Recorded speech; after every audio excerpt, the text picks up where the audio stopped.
Hello learners, welcome to শিক্ষার আলো। আমি তোমাদের সাথে আছি যে খে।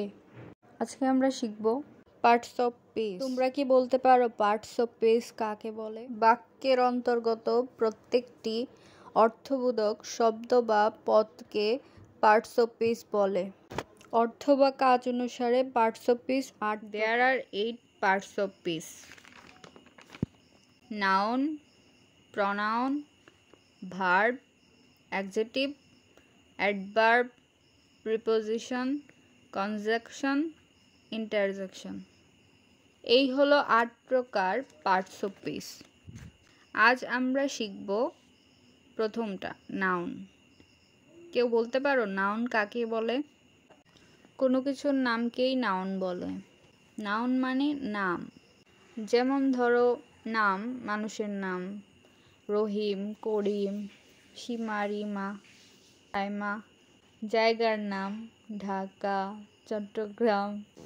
ক্যাট, কাউ, যেমন প্রাণীর নাম। জিনিসের নাম, বুক, পেন, পেপার, চেয়ার, টেবিল। কথা, কোনো কিছুর নামকেই নাউন বলে।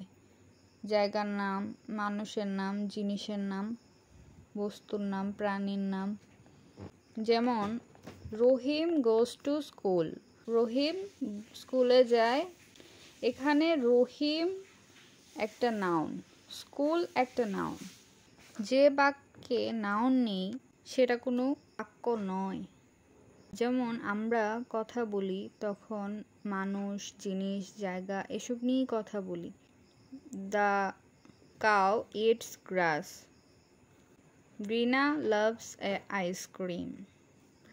I have a pen। এখানে নাউনগুলো খুঁজে বের করো। তো এই ছিল আজকের ক্লাস। আজকের মতো এখানেই ক্লাস শেষ করছি। আগামী ক্লাসে আবার দেখা হবে। আমি জেকে তোমাদের সাথে আছি। ততক্ষণ তোমরা শিক্ষার আলো ছড়াতে থাকো। ভালোবাসা নিয়ে।